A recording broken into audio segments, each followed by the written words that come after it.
저는 제 노후 준비가 완벽하다고 믿었습니다.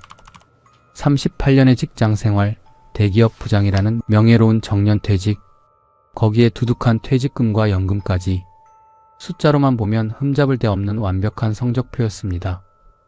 그런데 퇴직하고 겨우 1년이 지나자 저는 어두운 거실 소파에 누워 온종일 코인 차트나 들여다보는 초라한 60살의 남자가 되어 있었습니다. 돈이 부족해서가 아니었습니다. 매일 아침 갈 곳이 없었고 해야 할 일이 없었으며 이 거대한 세상에 제가 필요한 곳이 단 한 군데도 없었기 때문입니다.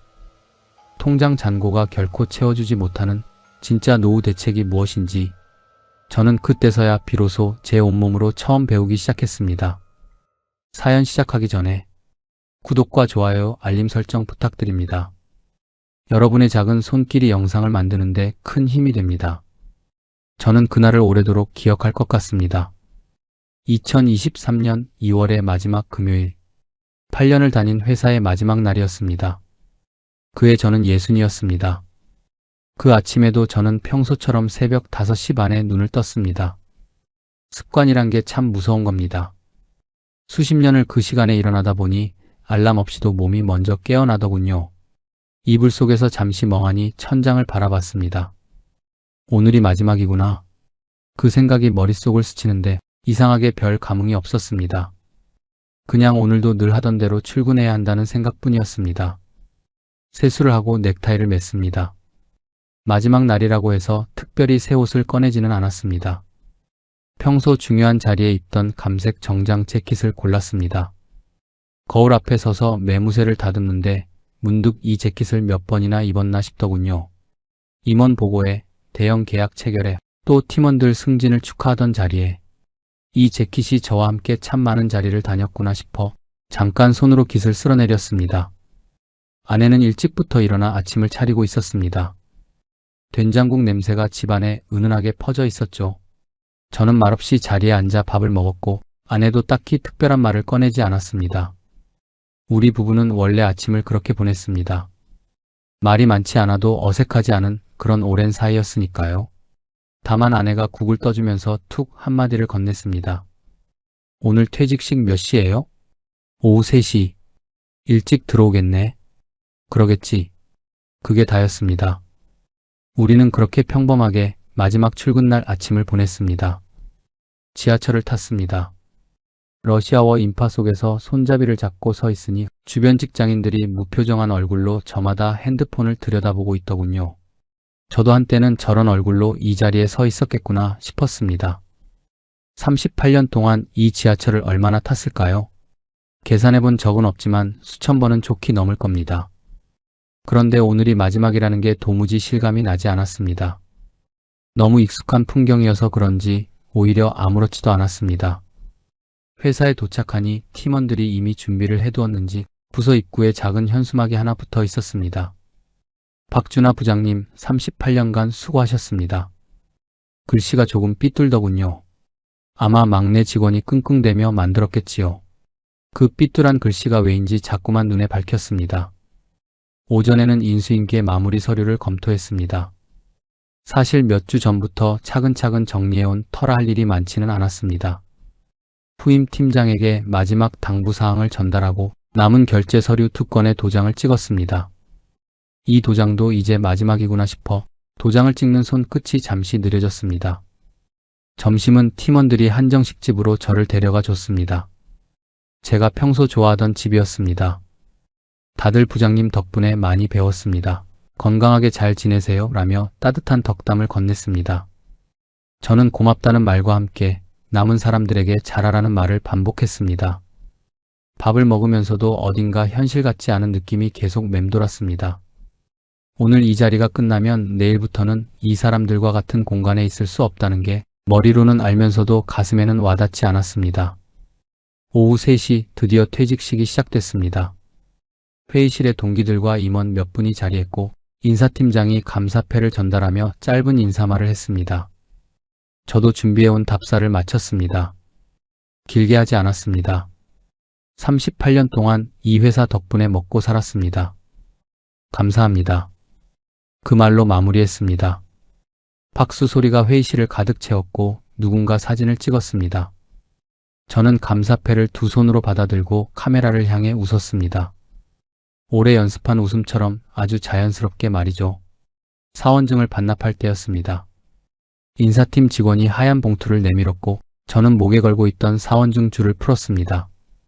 38년 된 습관처럼 늘 목에 걸려 있던 것이었습니다. 사원증을 플라스틱 봉투에 넣는 순간 처음으로 툭 하고 실감이 오더군요. 딱 그 순간이었습니다. 그리고 그 실감은 금방 사라졌습니다. 짐을 챙겨 회사 건물을 나섰습니다. 로비의 경비원 아저씨가 부장님 건강하게 지내십시오라고 고개를 숙였습니다. 저는 가볍게 목례를 하고 문을 밀었습니다. 2월의 찬바람이 훅 하고 얼굴에 와닿았습니다. 감사패가 든 쇼핑백이 생각보다 너무 가볍게 손에 들려 있었습니다. 집으로 돌아오는 지하철 안. 퇴근 시간보다 이른 시간이라 내부가 제법 한산했습니다. 덜컹거리는 창문에 제 얼굴이 비쳤습니다. 감색 정장, 희끗희끗한 머리, 손에 든 쇼핑백. 낯선 사람 같기도 하고 너무 익숙한 사람 같기도 했습니다. 집에 도착하니 아내가 거실에서 TV를 보고 있다가 일어났습니다. 어떻게 됐어요? 잘 끝났어. 아내는 고개를 끄덕이며 저녁 뭐 먹고 싶어요? 라고 물었습니다. 저는 잠깐 생각하다가 그냥 김치찌개라고 했습니다. 특별한 날이라고 해서 대단한 걸 먹고 싶지 않았습니다. 아니, 정확히는 특별한 기분이 들지 않았습니다. 저녁을 먹으며 아내와 대화를 나눴습니다. 퇴직식이 어땠는지, 팀원들이 무슨 말을 했는지. 아내는 조용히 들어줬고 저는 담담하게 털어놓았습니다. 식사를 마치고 서재에 들어가 감사패를 책상 위에 올려두었습니다. 그 옆에는 30년 된 탁상 시계가 있었습니다. 팀장으로 승진하던 해에 부서 직원들이 선물해준 물건이었죠. 감사패와 빛 바랜 탁상 시계가 나란히 놓인 모습을 한참 동안 바라봤습니다. 그날 밤 침대에 누우며 생각했습니다. 퇴직금은 며칠 뒤 통장에 들어올 예정이었습니다. 퇴직연금도 준비되어 있었고 4명의 집도 있었고 갚아야 할 빚도 없었습니다. 국민연금은 아직 몇 년을 더 기다려야 했지만 그때까지 버틸 경제적 여유는 충분하다고 믿었습니다. 아들과 딸도 이제 제 앞가림을 할 만큼 다 컸습니다. 객관적으로 보면 모든 게 제자리에 완벽하게 있었습니다. 이 정도면 참 잘 살았다. 그 생각을 하며 만족스럽게 눈을 감았습니다. 하지만 그게 내 인생 가장 지독한 끝의 시작인 줄은 그때는 정말 몰랐습니다. 처음 석 달은 정말 달콤했습니다. 늦잠을 자도 아무도 뭐라 하지 않았죠. 알람 없이 눈을 뜨는 아침이 이렇게 호사스러운 건지 38년 만에 처음 알았습니다. 아내가 차려주는 아침을 천천히 먹고 동네 공원을 산책하고 오랫동안 미뤄뒀던 책도 꺼내 읽었습니다. 가끔은 퇴직한 동기들과 골프도 쳤습니다. 이게 사는 거지라는 말이 절로 나오더군요. 주변에서도 다들 부러워했습니다. 준아야, 이제 진짜 인생 이막이다. 실컷 쉬어라. 자네처럼 깔끔하게 마무리한 사람이 어딨어. 부럽네, 부러워. 그 말들이 싫지 않았습니다. 아니, 솔직히 말하면 꽤 뿌듯했습니다. 38년을 버텨온 데 대한 정당한 보상을 받는 기분이랄까요? 저는 그 시간을 충분히 누릴 자격이 있다고 생각했습니다. 그런데 석 달이 지나고 여름이 되면서부터였습니다. 달콤하던 휴식이 슬슬 맛을 잃기 시작하더군요. 아침에 눈을 떠도 딱히 할 일이 없었습니다. 공원 산책은 이미 몸에 익어 새로울 게 없었고 골프 약속도 점점 뜸해졌습니다. 퇴직한 동기들도 저마다 뭔가를 시작하거나 아니면 집에서 저처럼 하루를 때우고 있었습니다. 연락이 예전 같지 않았습니다. 책상 앞에 앉아 책을 펼쳐도 글자가 눈에 들어오지 않았습니다. TV를 켜도 뭘 봐야 할지 몰랐죠. 그냥 리모컨을 들고 채널을 이리저리 돌리다가 어느새 소파에 비스듬히 누워있는 제 자신을 발견하곤 했습니다. 내가 지금 뭘 하고 있는 거지? 그 생각이 하루에도 몇 번씩 머릿속을 스쳤습니다. 문제는 몸만 멈춘 게 아니었습니다. 집안의 공기가 조금씩 달라지기 시작했습니다. 아내는 오전이면 어김없이 자기만의 루틴을 따랐습니다. 아침 설거지를 마치고 나면 동네 친구들과 카페에 가거나 문화센터 프로그램에 나갔습니다. 제가 회사에 다니는 동안 아내는 아내대로 자신만의 생활을 만들어 온 것이었습니다. 저는 그걸 그때서야 알았습니다. 어느 날 아내가 외출 준비를 하기에 저도 모르게 따라 나서려 했습니다. 나도 같이 나갈까? 아내가 잠깐 멈칫했습니다.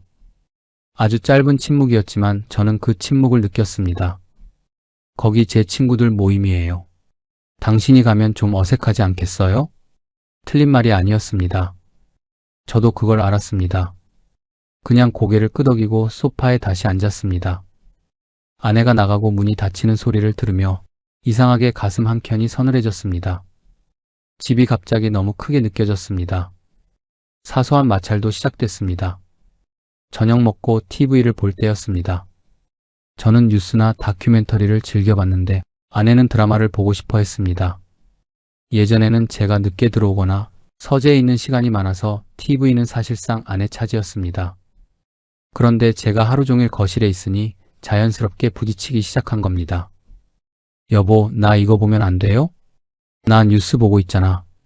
뉴스는 핸드폰으로도 보면 되잖아요. 대단한 싸움은 아니었습니다. 그냥 툭툭 부딪히는 거였습니다. 하지만 그런 일이 쌓이다 보니 밥상 앞에서도 말수가 줄어들더군요. 아내는 아내대로 불편한 기색이 역력했고 저는 저대로 어디다 둬야 할지 모를 몸을 이끌고 집안을 맴돌았습니다. 어느 날 저녁이었습니다. 아내가 설거지를 하면서 혼잣말처럼 중얼거렸습니다. 하루 종일 집에 있으니까 청소를 해도 표가 안 나네. 크게 한 말이 아니었습니다. 저를 향해 직접 한 말도 아니었죠. 그냥 피곤한 김에 나온 말이겠지요. 하지만 저는 그 말이 귀에 날카롭게 꽂혔습니다. 한참 동안 가슴 한구석에 무겁게 남아 있었습니다. 내가 이 집에서 짐이 된 건가? 38년 동안 저는 이 집의 가장이었습니다. 새벽에 나가 늦게 들어오면서도 제가 벌어오는 돈으로 이 집이 굴러간다는 자부심이 있었습니다. 크게 말하지 않아도 제가 있다는 것 자체가 이 집의 중심이라고 생각했습니다. 그런데 막상 집에 있어 보니 그게 아니었습니다. 이 집에는 이미 아내의 세계가 있었습니다. 아내의 루틴이 있었고 아내의 친구들이 있었고 아내가 꾸려온 삶의 질서가 있었습니다. 저는 그 안에 불쑥 끼어든 이방인이었습니다. 38년 동안 바깥에서 살다가 갑자기 들어온 낯선 동거인 말입니다. 밤마다 잠자리에 들면서 천장을 바라봤습니다. 가야 할 곳이 없다는 게 이렇게 무거운 건지 몰랐습니다. 출근이라는 게 단순히 돈을 버는 일이 아니었구나 싶었습니다. 아침에 일어나서 씻고 넥타이를 매고 문을 나서야 할 이유. 그 이유가 사라졌을 때 하루가 얼마나 길어지는지를 저는 그때 처음 알았습니다. 퇴직하고 나서 6달째 되던 날 아침이었습니다. 평소처럼 눈을 떴습니다. 시계를 보니 8시 반. 아내는 이미 일어나 부엌에서 무언가를 하고 있었습니다. 저는 이불 속에서 잠시 그 소리를 들으며 생각했습니다. 오늘 뭘 하지? 아무것도 떠오르지 않았습니다. 그냥 이불을 걷고 일어났습니다. 세수를 하고 거실로 나왔습니다. 아내는 저를 보더니 밥 줄까요? 라고 물었고 저는 응이라고 했습니다. 밥을 먹고 소파에 앉았습니다. TV를 켰습니다. 오전 9시였습니다. 하루가 다시 시작됐습니다. 그 반복이 저를 천천히 갉아먹고 있다는 걸 저는 그때 아직 몰랐습니다. 소파가 제 자리가 됐습니다. 아침을 먹고 나면 자연스럽게 소파로 향했죠. 리모컨을 들었다가 내려놓고 핸드폰을 들었다가 내려놓고 그러다 보면 어느새 오전이 가고 점심을 먹고 다시 소파로 돌아오면 어느새 저녁이 와 있었습니다. 하루가 그렇게 그냥 흘러갔습니다. 아무것도 한 게 없는데 이상하게 하루는 끝나 있었습니다. 그 무렵이었습니다. 핸드폰이 제 유일한 세상이자 창구가 되기 시작한 게 퇴직한 동기들 단톡방에는 매일 끊임없이 글이 올라왔습니다. 맛집 사진, 손자 손녀 이야기, 그리고 어김없이 끼어드는 주식 이야기까지 누군가 이 종목 요즘 뜬다더라며 툭 던지면 댓글이 줄줄이 달렸습니다. 나도 조금 샀는데 벌써 올랐어. 이거 진짜야? 나도 지금 들어가 볼까? 처음에는 그냥 지나쳤습니다. 저는 평생 주식에 큰 관심이 없었거든요. 회사 다닐 때는 그런 걸 들여다볼 시간도 없었고 굳이 그럴 필요도 없다고 생각했습니다. 그저 따박따박 저축하는 것만으로도 충분하다고 믿었습니다. 그런데 어느 날 멍하니 소파에 누워 천장을 바라보다가 문득 이런 생각이 들더군요. 나는 지금 여기서 뭘 하고 있나? 이렇게 그냥 하루하루를 버려도 되는 건가? 뭔가를 해야 한다는 조급함이 슬금슬금 올라왔습니다. 몸은 쉬고 있었지만 머릿속은 자꾸만 무언가를 찾고 있었던 겁니다.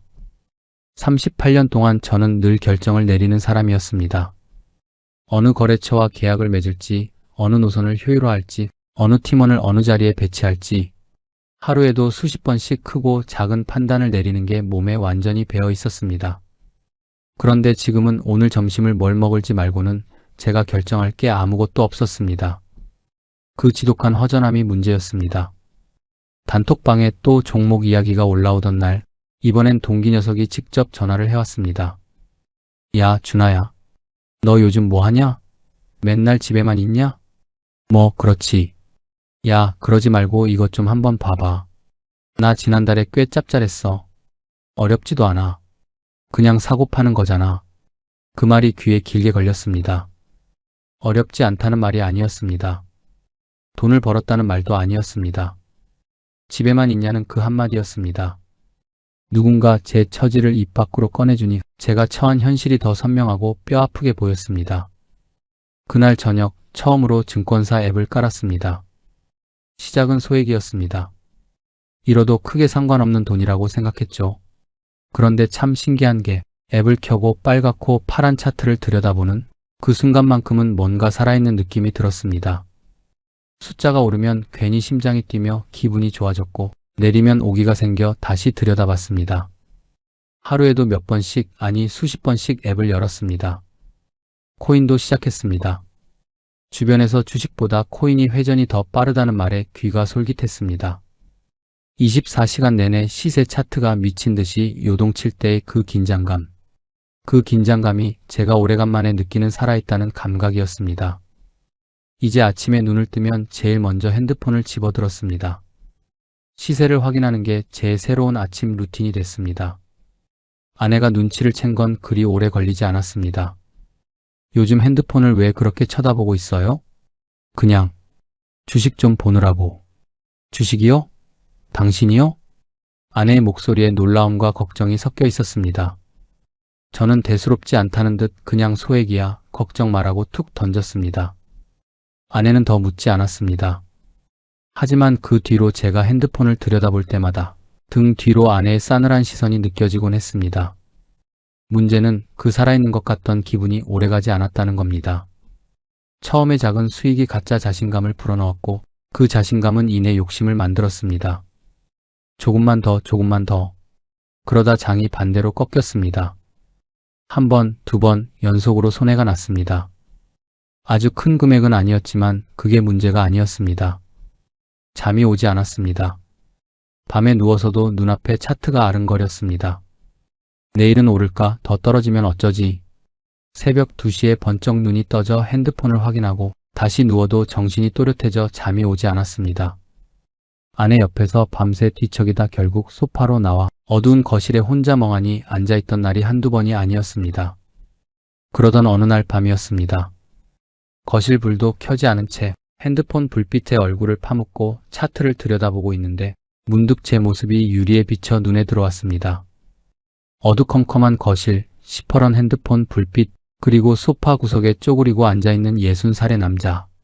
38년을 대기업 물류팀에서 굵직한 결정을 내리며 큰소리치던 사람이 지금 한밤중에 혼자 숨죽여 앉아 코인 시세나 들여다보고 있었습니다. 돈 몇 백만 원 잃은 게 아깝다는 게 아니었습니다. 그보다 훨씬 더 깊은 곳에서 제 안에 무언가가 와르르 무너져 내리는 기분이 들었습니다. 내가 지금 뭘 하고 있나? 이번엔 그 생각이 완전히 다르게 다가왔습니다. 그냥 무료한 하루를 보낸 수준이 아니었습니다. 은퇴 후 제가 주도적으로 선택한 시간들의 꼴이 겨우 이 모양이었습니다. 자괴감이라는 게 참 무서운 겁니다. 소리도 없이 천천히 그러나 아주 깊숙이 사람을 스며들어 갉아먹습니다. 그날 밤 저는 오랫동안 어두운 거실에 앉아 있었습니다. 아내가 자는 안방 문틈으로 가느다란 불빛이 길게 새어나왔습니다. 저는 핸드폰을 내려놓고 조용히 눈을 감았습니다. 뭔가 바뀌어야 한다는 생각이 머리가 아닌 가슴으로 처음 들었습니다. 하지만 그게 무엇인지는 그때는 아직 알지 못했습니다. 그해 가을이었습니다. 오랜만에 아들 성민이가 집에 왔습니다. 30살, 이제 직장 생활 몇 년 차가 된 녀석이었죠. 바쁘다는 핑계로 자주 오지 못하다가 그날은 엄마가 뭘 좀 챙겨준다고 해서 들른 모양이었습니다. 아내는 신이 나서 오랜만에 아들이 좋아하는 반찬으로 한 상 가득 차려냈고 우리 세 사람은 참 오랜만에 둘러앉아 저녁을 먹었습니다. 밥상 분위기는 나쁘지 않았습니다. 성민이가 회사 이야기를 꺼내면 아내가 맞장구를 치며 이것저것 물었죠. 저는 그저 별말 없이 밥만 먹었습니다. 요즘 들어 식사 자리에서 제가 먼저 말을 꺼내는 일이 부쩍 줄어들었습니다. 할 말이 없어서가 아니었습니다. 딱히 꺼낼 이야깃거리가 없었던 겁니다. 오늘 하루 뭘 했냐고 물으면 도무지 할 말이 없는 사람 특유의 그런 고요한 침묵이었습니다. 식사를 마치고 거실로 나왔습니다. 성민이는 소파에 기대앉아 핸드폰을 보고 있었고 저는 그 옆에 앉아 멍하니 TV를 켰습니다. 부엌에선 아내가 설거지하는 달그락 소리가 들려왔죠. 늘 보던 아주 평범한 저녁 풍경이었습니다. 그때였습니다. 성민이가 핸드폰에서 눈을 떼지도 않은 채 아주 아무렇지도 않게 툭 한마디를 내뱉었습니다. 아버지, 요즘은 뭐 하세요? 정말 별뜻 없는 말이었을 겁니다. 오랜만에 집에 왔으니 그저 건네는 인사치레 같은 말이었겠지요. 핸드폰 화면을 보면서 툭 흘리듯 던진 말이었으니까요. 하지만 저는 그 말을 듣는 순간 이상하게 등줄기가 서늘해졌습니다. 순간 뭐라고 대답해야 할지 머릿속이 하얘지더군요. 그냥 뭐 이것저것 하면서 지내지. 저는 그렇게 대충 얼버무렸습니다. 성민이는 네 하고 짧게 대답하더니 다시 핸드폰으로 시선을 내렸습니다.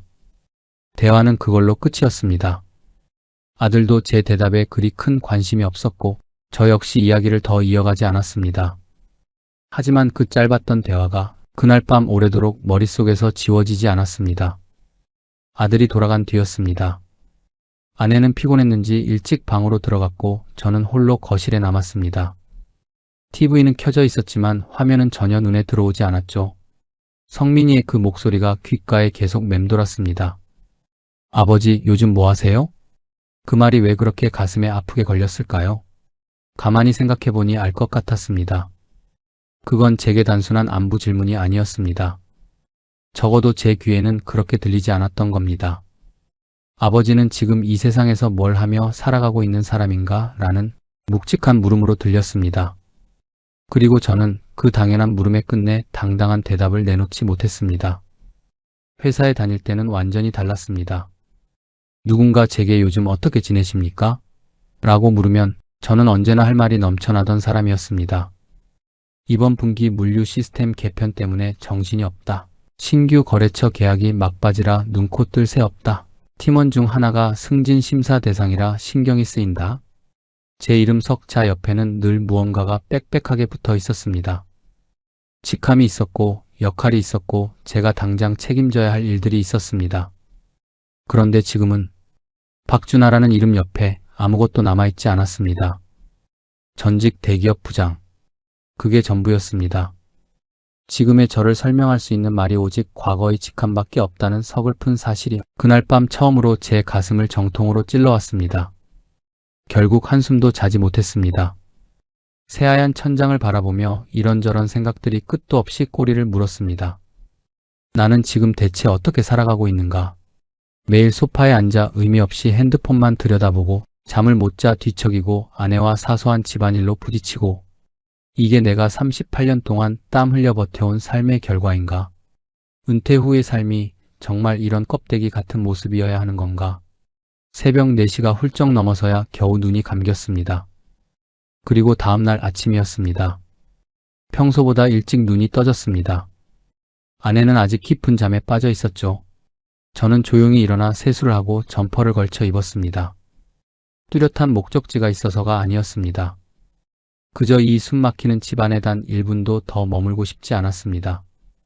소파도 싫었고 핸드폰도 싫었고 아무것도 하지 않은 채 굳어가는 제 자신도 끔찍하게 싫었습니다.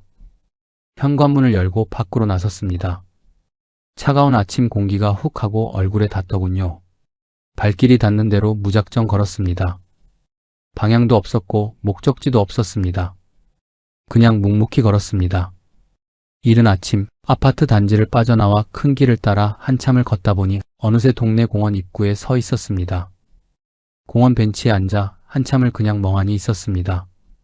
그리고 제 앞을 지나가는 사람들을 가만히 바라보았습니다.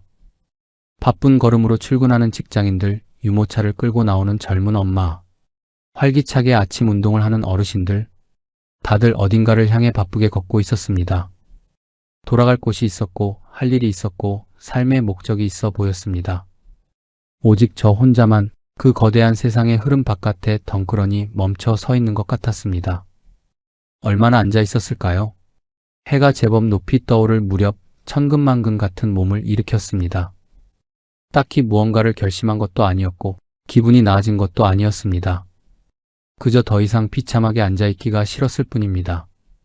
터덜터덜 발길을 돌리려는데 문득 눈에 들어오는 것이 있었습니다. 공원 입구 옆 동네 시니어 복지관 건물 외벽에 붙어있는 자그마한 안내문이었습니다. 찬바람에 모서리가 쓸쓸하게 살짝 들린 A4 용지 한 장이었습니다. 그냥 지나쳤다가 왜인지 자꾸 마음이 쓰여 다시 돌아와 찬찬히 읽어내려갔습니다. 아파트 단지 내 시니어 택배원 모집, 만 60세 이상 건강하신 분, 하루 3시간에서 4시간 단지 내 배송 업무.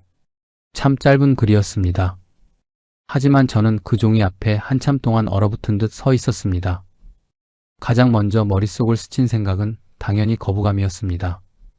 내가 고작 택배를 38년을 물류 대기업 부장으로 일하며 수많은 인프라를 움직였던 사람이 이제 와 동네 아파트 단지에서 구부정한 허리로 카트를 밀며 상자를 나른다. 그 초라한 그림이 머릿속에 그려지자 가슴 깊은 곳 어딘가가 저릿하게 아파왔습니다. 자존심이었습니다. 평생을 버리지 못한 참 지독하고도 질긴 자존심 말입니다. 하지만 그 높은 자존심의 벽 아래에서 아주 작은 목소리 하나가 조용히 고개를 들었습니다. 그래도 이건 매일 아침 갈 곳이 생기는 거잖아. 저는 떨리는 손으로 안내문 하단에 적힌 연락처를 핸드폰에 받아 적었습니다. 번호를 저장하고 나서도 한참 동안 화면을 물끄러미 들여다보았습니다. 전화를 걸 용기도 없었고 그렇다고 지워버릴 용기도 없었던 겁니다. 발길을 돌려 집으로 향하는 내내 그 짧은 전화번호 숫자들이 머릿속을 맴돌며 떠나지 않았습니다. 집으로 돌아온 뒤에도 그 번호가 머릿속에서 떠나지 않았습니다. 아침에 눈을 뜨면 전화해볼까 용기가 생겼다가도 점심쯤 지나 대기업 부장까지 한 내가 동네에서 택배 카트를 미는 게 말이 되나 싶어 다시 핸드폰을 덮었습니다. 그렇게 혼자 속만 끓인 지 며칠째 되던 저녁이었습니다. 아내는 거실 불빛 아래에서 조용히 뜨개질하고 있었고 저는 소파 끝에 앉아 TV 화면을 쳐다보고 있었습니다.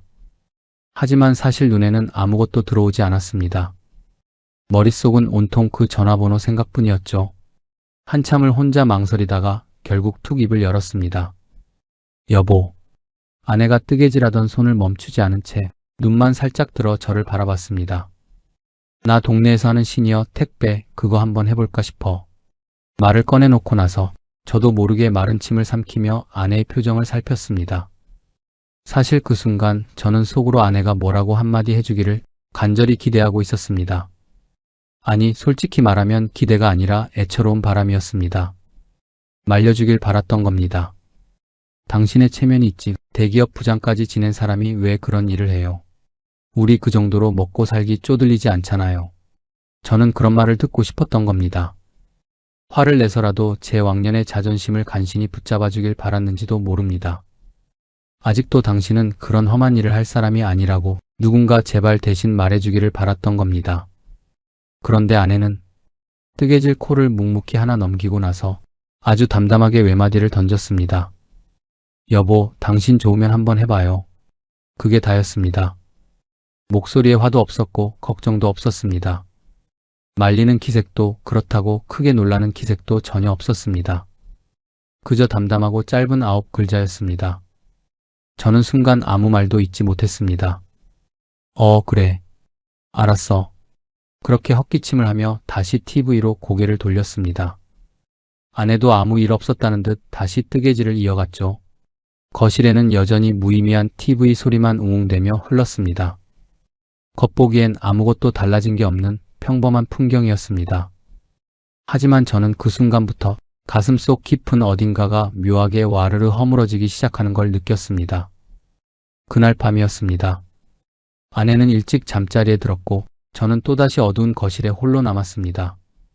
캄캄한 어둠 속에 혼자 앉아 아내의 그 말을 계속해서 곱씹었습니다. 당신 좋으면 해봐요. 왜 그 평범한 말이 이토록 가슴에 시리게 걸리는 걸까요? 차갑게 핀잔을 들은 것도 아니었고 무시를 당한 것도 아니었습니다. 오히려 하고 싶은 대로 하라는 따뜻한 허락을 받은 셈인데 그런데 왜 이렇게 뼈묻히게 쓸쓸한 걸까요? 오랫동안 생각하다 보니 비로소 알 것 같았습니다. 그때 제가 아내에게 원했던 건 허락이 아니라 반대였습니다. 처절한 말림이었습니다. 당신은 아직도 그런 일을 할 사람이 아니다라는 내 과거에 대한 확인이 필요했던 겁니다. 회사에 다닐 때 저는 언제나 이름 대신 직함으로 불렸습니다. 박 부장님. 그 세 글자가 저를 설명해줬고 저를 지켜줬고 저를 세상과 당당하게 연결해 주었습니다. 그래서 저는 퇴직하는 날에도 전직 대기업 부장이라는 그 마지막 타이틀만큼은 세상 어딘가에 여전히 살아있다고 굳게 믿었습니다. 적어도 제 곁을 평생 지켜봐 온 아내만큼은 그 치열했던 세월을 기억해 줄 거라고 생각했습니다. 하지만 아내의 그 담담한 한마디는 제게 말하고 있었습니다. 당신의 그 화려했던 과거는 이제 완전히 지나간 일이라고. 다 과거일 뿐이니 이젠 체면 따위 버리고 지금 당신이 원하는 걸 편하게 하면 되는 거라고 말입니다. 그 말이 나를 위한 위로인지 아니면 냉정한 외면인지 도무지 구분이 되지 않았습니다. 아, 이제 내 찬란했던 과거를 기억해주는 사람은 이 세상에 아무도 없구나. 나는 정말 계급장을 다 떼어내고 온전히 혼자가 되었구나. 그 생각이 머릿속을 스치는 순간 이상하게도 목이 메어왔습니다. 저는 어두운 거실에서 혼자 눈을 꾹 감았습니다. 60이 훌쩍 넘은 다 큰 남자가 아내의 그 흔한 한마디에 눈물을 흘릴 뻔한 겁니다. 참 나이 먹고 우습다 싶으면서도 가슴을 파고드는 지독한 쓸쓸함은 도저히 감출 수가 없었습니다. 한참을 그렇게 바보처럼 앉아 있었습니다. 그리고 마침내 천천히 핸드폰을 들었습니다. 저장해둔 그 번호를 열었습니다. 이번에는 망설이지 않았습니다. 아니, 정확히는 더 이상 망설이며 붙잡고 있을 자존심조차 남아있지 않았습니다. 통화 버튼을 눌렀습니다. 신호음이 2번 길게 울리고 이내 상대방의 목소리가 연결됐습니다. 여보세요? 저 시니어 택배 모집 공고 보고 전화드렸는데요. 수화기 너머로 흘러나가는 제 목소리는 생각보다 참 차분했습니다. 신기하게 떨리지도 않더군요. 아마도 제 안에서 허물어질 수 있는 것들은 이미 전부 허물어진 뒤였기 때문일 겁니다. 첫 출근은 11월의 어느 이른 아침이었습니다. 복지관 담당자가 미리 안내해준 대로 아파트 단지 내 배송 거점으로 나갔습니다. 그곳엔 저보다 먼저 나와 계신 시니어 기사님들이 몇 분 계시더군요. 다들 60 중반에서 70 사이로 보이는 분들이었습니다. 이 일에 있어서는 저보다 한참 선배들이셨죠. 담당 직원이 전동 카트 조작법을 설명해 주었습니다. 그리 어렵지 않았습니다. 카트에 물건을 싣고 엘리베이터를 타고 해당 호수문 앞에 놓거나 주민에게 직접 전달하면 되는 일이었습니다. 탑차를 몰고 거친 도로를 누비는 일반 택배와는 완전히 달랐습니다. 그저 아파트 단지 안에서만 움직이는 안전하고 단순한 일이었습니다. 그런데 막상 카트를 처음 잡던 순간이었습니다. 손잡이를 쥐는데 이상하게 손끝이 덜덜 떨리며 머뭇거리게 되더군요. 아무도 저를 보고 있지 않았습니다. 아무도 저란 사람에게 신경 쓰지 않았죠. 하지만 제 머릿속에선 누군가 나를 쳐다보고 있는 것 같은 망상이 자꾸만 피어올랐습니다. 이 넓은 아파트 단지 어딘가에 분명 나를 아는 사람이 살고 있을 것만 같았습니다. 혹시라도 마주치면 고개를 어떻게 숙여야 하나 덜컥겁부터 났습니다. 결국 모자를 좀 더 깊이 눌렀었습니다. 그렇게 제 첫날이 거칠게 시작됐습니다. 시니어 택배를 시작했다는 소식은 며칠 지나지 않아 아들 성민이 귀에 들어갔습니다. 안방에서 아내가 누군가와 조심스럽게 전화통화를 하는 소리를 얼핏 들었는데 역시나였습니다. 그날 저녁 퇴근 시간쯤 되자 성민이에게서 전화가 걸려왔습니다. 아버지, 저 성민이에요. 그래. 퇴근했냐? 어머니한테 얘기 들었는데요. 녀석은 잠시 뜸을 들이더니 이내 무거운 목소리로 말을 이었습니다. 아파트에서 택배하신다고요? 응. 그렇게 됐다. 시작했어. 아버지, 그게 뭐예요, 갑자기. 목소리에 당혹감이 역력했습니다. 그리고 이내 녀석의 말투가 단단하게 굳어지더군요. 아버지가 대기업 부장까지 하셨던 분인데 동네에서 카트 밀고 다니시면 제 체면은 뭐가 돼요? 주변 사람들이 알면 뭐라고 하겠어요?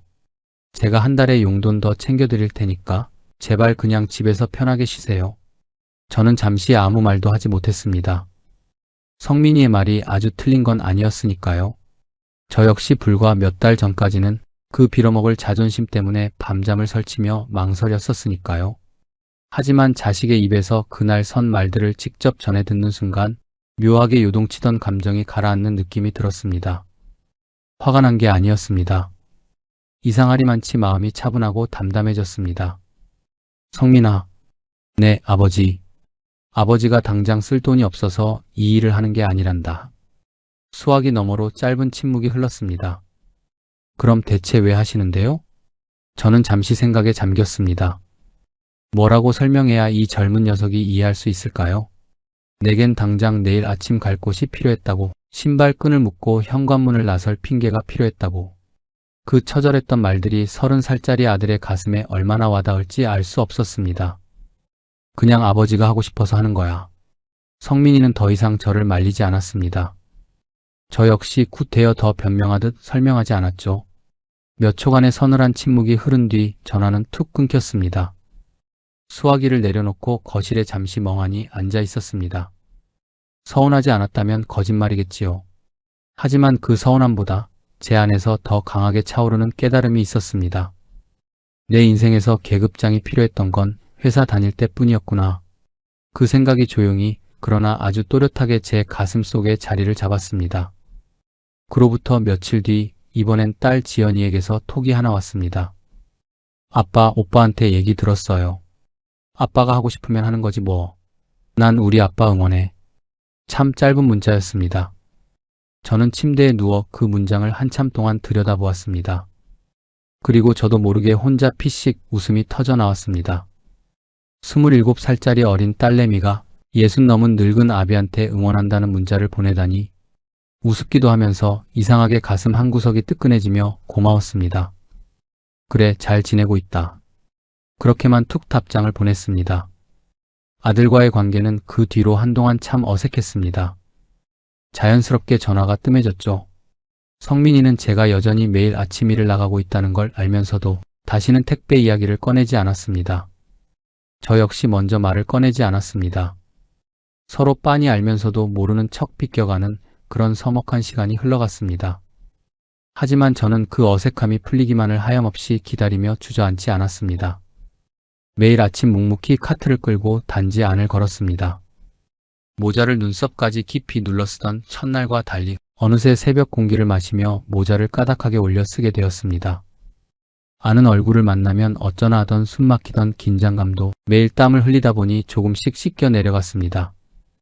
여전히 저는 아들이 틀렸다고 생각하지 않습니다. 그리고 제 선택이 무조건 옳다고 우길 마음도 없습니다. 다만 이것 하나만큼은 확실하게 배웠습니다. 은퇴한 내 인생에서 내가 내일 아침 갈 곳을 정하는 건 거의 화려했던 직함이 아니라 지금 내가 당장 해야 할 작은 일자리라는 사실을 말입니다. 일을 시작하고 나서 가장 먼저 달라진 건 다름 아닌 잠이었습니다. 주식 차트를 온종일 들여다보던 시절에는 새벽 2시가 되어도 눈이 아주 말똥말똥했었죠. 숫자가 오르면 오르는 대로 흥분돼서 잠이 안 왔고 내리면 내리는 대로 가슴이 미어져 잠이 오지 않았습니다. 그런데 카트를 끌고 단지 안을 하루 서너 시간씩 묵묵히 걷고 나면 저녁을 먹고 나서부터 눈꺼풀이 무겁게 내려앉았습니다. 그리고 머리가 베개에 닿는 순간 그대로 깊은 잠에 빠져들었습니다. 그 단순하고 당연한 일이 대체 얼마만인지 몰랐습니다. 몸이 정직하게 쓰이니까 잠이 오는 것뿐이었습니다. 너무나 당연한 자연의 이치인데 저는 그걸 예순이 넘어서야 비로소 다시 배웠습니다. 병원에 가는 횟수도 부쩍 줄었습니다. 은퇴 후 하는 일 없이 온종일 집에만 갇혀 있을 때는 이상하게 여기저기 안 아픈 곳이 없었거든요. 어깨가 뻐근하다, 무릎이 시리다, 괜히 소화가 안 된다. 그런데 매일 규칙적으로 땀 흘리며 걸으니 그 지독하던 잔병 치레들이 마법처럼 하나씩 사라졌습니다. 오랫동안 멈춰 서 있던 낡은 몸이 다시 건강하게 움직이기 시작한 거겠지요.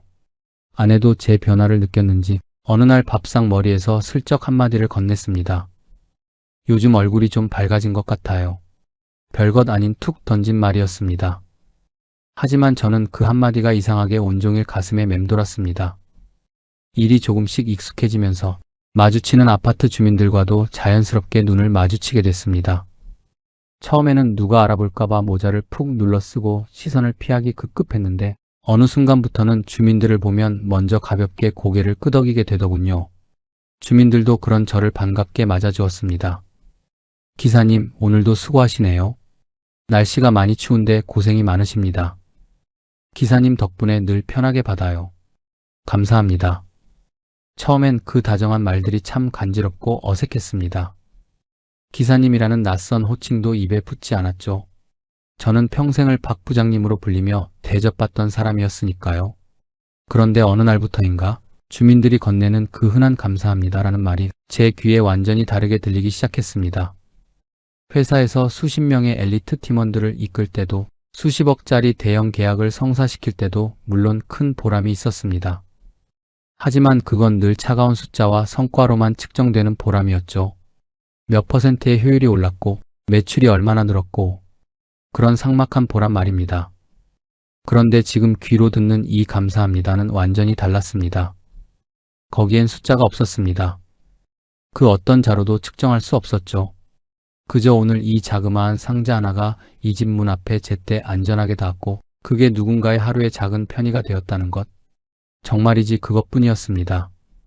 그런데 그 소박한 보람이 과거의 수십억짜리 성과보다 이상하게 더 직접적으로 제 가슴을 따뜻하게 채워주었습니다. 대기업 명함이라는 화려한 계급장을 스스로 떼고 나서야 저는 평생 처음으로 오롯이 땀 흘려 일하는 정직한 한 사람으로서 이 사회와 다시 연결되고 있었던 겁니다. 그렇게 꼬박 한 달이 지나고 마침내 첫 급여가 들어왔습니다. 통장에 찍힌 소박한 숫자 80만 원 남짓이었습니다. 스마트폰 뱅킹 화면을 켜두고 그 숫자를 한참 동안 물끄러미 들여다보았습니다. 회사 다닐 때 받던 월급에 비하면 턱없이 적은 참 초라한 금액이었죠. 방구석에서 주식이나 코인으로 운 좋게 하루 만에 몇 배를 벌었을 때도 있었습니다. 그때 제 손에 쥐어졌던 숫자가 훨씬 더 컸습니다. 그런데 참 이상했습니다. 고작 이 80만 원이란 숫자 앞에서 그때와는 전혀 다른 묵직한 감정이 마음 밑바닥에서 울컥 치밀어 올랐습니다. 이 돈이 제 손에 들어오기까지의 그 고된 과정들이 눈앞에 선하게 그려졌기 때문입니다. 11월에 살을 깎는 차가운 새벽 공기, 덜컹거리는 엘리베이터 안에서 땀을 닦으며 카트를 붙잡고 서 있던 외로운 시간들, 무거운 상자를 들어 올릴 때마다 뻐근하게 아려오던 팔의 감각, 그리고 문을 열고 나온 주민이 건네던 따뜻한 눈빛과 목소리. 그 소중한 시간들이 전부 이 80만 원이라는 숫자 안에 녹아들어 있었습니다. 과거의 주식으로 하루에 200만 원을 벌었을 때 저는 오히려 불안해서 밤새 잠을 이루지 못했습니다. 내일은 더 오를까? 지금 팔아야 하나? 혹시 폭락하면 어쩌지? 늘 탐욕과 불안함이 그림자처럼 저를 따라다녔죠. 하지만 그날 밤은 완전히 달랐습니다. 첫 통장을 확인하고 핸드폰을 조용히 내려놓고 침대에 누웠는데 저도 모르게 그냥 스르르 깊은 단잠에 들었습니다. 그 어떤 잡생각도 그 어떤 미래에 대한 불안감도 없이 말입니다. 그게 다였습니다. 하지만 방황하던 제게는 그 평온함이 인생의 전부였습니다. 그날 저녁이었습니다. 아내가 부엌 설거지를 마치고 거실로 나오더니 소파에 앉아있는 제 옆자리로 조용히 다가와 앉았습니다. TV를 켜는 것도 아니었고 매일 하던 뜨개질을 꺼내는 것도 아니었습니다. 그저 제 옆에 묵묵히 앉아 있었죠. 거실 가득 잠시 고요한 침묵이 흘렀습니다. 그러다 아내가 넌지시 조용한 목소리로 물어왔습니다. 오늘 많이 힘들었어요? 저는 그 말을 듣고 잠시 고개를 돌려 아내의 옆모습을 바라보았습니다. 아내는 쑥스러운지 TV 화면을 보는 척하며 시선을 살짝 비켜두고 있더군요. 평생을 함께 살아온 부부들 특유의 대놓고 걱정하기엔 어색해서 짐짓 모른 척 묻는 바로 그 표정이었습니다. 아니, 아주 괜찮았어. 저는 그렇게 툭 대답했습니다. 아내는 가만히 고개를 끄덕이더니 더 이상 아무 말도 묻지 않았습니다. 그저 그 자리에 조용히 앉아 제 곁을 지켜주었죠. 저 역시 말을 더 보태지 않았습니다. 우리는 그렇게 소파에 나란히 앉아 함께 흘러가는 TV 화면을 바라보았습니다. 참 별것 없는 어느 평범한 가을날의 저녁이었습니다. 하지만 은퇴를 하고 나서 처음으로 이 차갑던 거실의 공기가 아주 조금 따뜻하게 느껴졌습니다. 방황하던 집이 다시 진짜 집 같아지고 있었습니다. 지독했던 겨울이 지나고 어느새 따뜻한 봄이 왔습니다. 시니어 택배를 시작한 지도 이제 2년이 훌쩍 넘었네요. 처음 카트 손잡이를 잡던 날 긴장으로 손끝이 덜덜 떨리던 게 까마득하게 느껴질 만큼 이제 이 일은 제 하루의 당연한 일부가 되었습니다.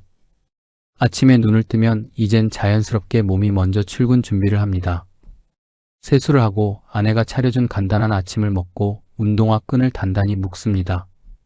그 소박한 루틴 하나가 제 무너지던 하루를 단단하게 열어주고 있었습니다. 아들 성민이와는 그 뒤로도 한동안 참 서먹한 시간이 이어졌습니다. 가끔 전화를 해도 서로 어색하게 짧은 안부만 묻고 끊기 일쑤였고 제가 일 이야기를 꺼내지 않으면 성민이도 감히 묻지 않았습니다. 대화 속에서 서로가 서로를 깊이 조심하고 있다는 게 고스란히 느껴졌죠. 그 어색한 공기가 전혀 불편하지 않았다면 거짓말이겠지만 저는 그것 때문에 제 마음이 흔들리게 두지 않으려 노력했습니다. 아들도 언젠가는 제 진심을 알게 될 날이 올 거라 믿었으니까요. 이건 말로 구구절절 설명해서 이해시킬 수 있는 성질의 것이 아니라는 걸 저도 잘 알고 있었습니다. 그러던 어느 화창한 봄날 오전이었습니다. 그날도 저는 평소처럼 카트를 끌고 단지 안을 천천히 돌고 있었습니다. 택배 상자 몇 개를 카트에 싣고 엘리베이터에서 내려 아파트를 걸어가는데 저 멀리 누군가 걸어오고 있더군요. 처음엔 그저 평범한 주민인 줄 알고 비켜서려 했습니다. 그런데 그 사람이 점점 가까워질수록 눈에 너무나 익은 걸음걸이가 보였습니다. 제 아들 성민이었습니다. 그 녀석도 이내 저를 알아봤습니다. 우리는 아파트 한가운데서 덩그러니 마주 섰습니다. 성민이는 주말을 맞아 엄마 집에 잠시 반찬을 얻으러 들렀다가 가는 길이었는지 손에 자그마한 가방 하나를 들고 있었고 저는 땀 냄새가 밴 조끼를 입고 택배 카트를 붙잡고 서 있었습니다. 순간 복도 가득 숨막히는 어색한 침묵이 흘렀습니다. 얼마나 지났을까? 성민이가 먼저 조심스럽게 입을 열었습니다. 아버지 2단지에서 일하고 계셨어요? 이미 다 알고 있었을 텐데 막상 눈앞에서 땀 흘리는 아비의 모습을 직접 마주하니 그 녀석도 달리 할 말이 떠오르지 않았겠지요. 저도 그저 덤덤하게 짧은 대답을 건넸습니다. 2단지가 내 담당 구역이다. 다시 가늘고 긴 침묵이 이어졌습니다. 성민이는 제 손때가 묻은 택배 카트를 물끄러미 바라보더니 이내 제 얼굴을 가만히 쳐다보았습니다. 그러다 녀석이 조용히 아주 조용한 목소리로 말하더군요. 아버지 예전보다 얼굴이 많이 좋아지셨네요. 그 말엔 그 어떤 비판도 섞여 있지 않았습니다. 그렇다고 아비에 대한 쓸쓸한 위로도 아니었죠. 그저 제 얼굴에 흐르는 생기를 있는 그대로 인정해주는 참 담담한 한마디였습니다. 하지만 저는 그 짧은 고백이 평생 가슴 깊은 곳에 가장 따뜻한 기억으로 남을 것 같다는 직감이 들었습니다. 그래? 그렇게 보이냐? 저는 쑥스러움을 감추려 짧게 대답을 받았습니다. 네, 그런 것 같아요. 성민이는 잠시 뭔가를 더 말하려 입술을 달싹이다가 이내 그냥 가볍게 고개를 끄덕였습니다. 저 역시 더 이상 말을 보태지 않았죠. 우리는 그렇게 좁은 복도에서 서로를 조용히 비껴 지나갔습니다. 저는 끝내 뒤를 돌아보지 않았습니다. 그 녀석도 돌아보지 않았을 겁니다. 이젠 굿되어 서로 돌아볼 필요가 없었으니까요. 그 찰나의 짧은 대화만으로도 우리 부자 대화엔 이미 충분한 진심이 전해졌습니다. 그날 일을 모두 마치고 집으로 돌아오는 길, 등 뒤로 기분 좋은 땀이 조금 배어 있었습니다. 쏟아지는 봄 햇살이 참 따뜻하더군요. 천천히 동네를 걸어오는데 문득 3년 전 그날이 머릿속을 스쳐 지나갔습니다. 대기업 명예로운 퇴직날, 무거운 감사패가 든 쇼핑백을 들고 씁쓸하게 지하철을 타고 집으로 돌아오던 바로 그 길이 말입니다. 그때와 지금 저는 정확히 똑같은 동네 길을 걷고 있는데 가슴속에 차오르는 느낌이 어쩌면 이렇게나 완전히 다를 수 있는지 참 신기하기만 했습니다. 퇴직하던 날의 저는 모든 게 제자리에 완벽하게 준비되어 있다고 굳게 믿었습니다. 장엔 두둑한 퇴직금이 있었고 내 명의의 든든한 집도 있었고 따박따박 연금도 보장되어 있었으니까요. 그게 완벽한 노후 준비인 줄 알았습니다. 하지만 막상 텅 빈 일상이 시작되자 그 화려한 자산들이 제 삶에 아무런 쓸모가 되어주지 못하던 지독한 날들이 찾아왔습니다. 통장 잔고가 노후의 불행을 결코 대비해주지 못한다는 걸 처절하게 깨달았습니다. 매일 아침 눈을 뜨고 자리에서 벌떡 일어날 명확한 이유. 오늘 내가 어딘가로 당당하게 향해야 한다는 살아있는 사실. 그리고 이 거대한 사회 속에서 여전히 내가 누군가에게 꼭 필요한 존재라는 그 묵직한 연결감. 그것들은 그 어떤 자산가라도 결코 돈을 주고는 살 수 없는 고귀한 것들이었습니다. 그리고 그것들이 은퇴와 함께 하루아침에 사라졌을 때 인간은 생각보다 얼마나 허망하고 빠르게 무너져 내리는지를 저는 제 온몸으로 똑똑히 배웠습니다. 시니어 택배를 하며 제가 한 달 동안 땀 흘려버는 돈은 고작 80만 원 남짓입니다. 누군가는 참 적은 돈이라고 비웃을지도 모릅니다. 제 아들도 처음엔 분명 그렇게 생각했을 테지요. 하지만 매일 아침 서너 시간씩 정직하게 걷는 이 작은 일자리가 제 잃어버린 깊은 단잠을 되돌려 주었고 굳어가던 제 몸을 건강하게 깨웠으며 제가 이 사회의 어엿한 일원으로서 튼튼하게 연결되어 있다는 감각을 되찾아 주었습니다. 그 놀라운 가치를 굳이 돈으로 환산해야 한다면 저는 감히 이 80만 원이라는 숫자가 과거 주식창으로 벌어들이려던 그 어떤 대박 수익보다 비교할 수 없이 비싸고 값진 돈이라고 당당하게 말하고 싶습니다. 우리는 흔히 노후 준비를 이야기할 때 약속이라도 한 듯 통장 잔고부터 펼쳐들고 계산을 시작합니다. 잔고에 얼마가 찍혀 있는지, 연금은 한 달에 몇 백이 나오는지, 지금 살고 있는 집값이 얼마짜리인지. 저 역시 60이 넘도록 평생을 그렇게 차가운 숫자로만 노후를 계산하며 살았던 사람입니다. 하지만 은퇴 후 쓰라린 방황을 겪고 난 지금 저는 확신을 가지고 압니다. 진짜 노후 대책은 결코 통장의 잔고 숫자가 아닙니다. 매일 아침 눈을 떠서 내 발로 당당하게 신발을 신을 명확한 이유가 있는 것, 늙어가는 몸을 부지런히 움직여 정직한 땀방울을 흘릴 수 있는 나만의 작은 자리가 있는 것, 그리고 오늘 하루 내가 이 세상 누군가에게 작게나마 쓸모있는 존재라는 행복한 느낌을 단 한 번이라도 받을 수 있는 것, 정말이지 그것이 은퇴 후 내 남은 인생을 지켜줄 가장 확실하고 위대한 노후 대책입니다. 저는 지금 63입니다. 이제 나라에서 국민연금도 나오기 시작했고 퇴직연금도 든든히 계좌에 있습니다. 제 명의의 아늑한 집도 여전히 잘 남아있죠. 그리고 제게는 매일 아침 기분 좋게 운동화 끈을 묶고 나설 소중한 일터도 있습니다. 은퇴 후 3년이 지난 오늘에서야 비로소 제 인생의 모든 조각들이 제자리에 완벽하게 놓여있는 것 같습니다. 제 이야기가 조금이나마 와닿으셨다면 구독과 좋아요 버튼으로 응원 부탁드립니다. 여러분의 노후에 평안이 깃들기를 진심으로 기원합니다. 끝까지 시청해주셔서 감사합니다.